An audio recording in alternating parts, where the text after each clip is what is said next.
Okay, so I want to talk about what I want you to do for November 30th and December 1st, and I hope you have a great Thanksgiving break.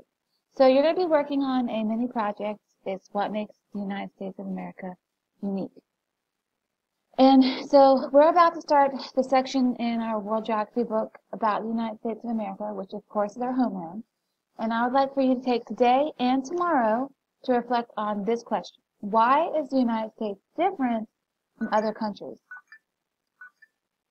After reflecting on the question, I want you to write one page, typed and double-spaced, about what you came up with.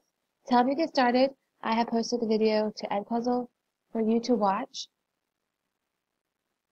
It's called What Makes America Different. And if you need to, you can Google the question. Just think about it and see what you come up with. Thank you.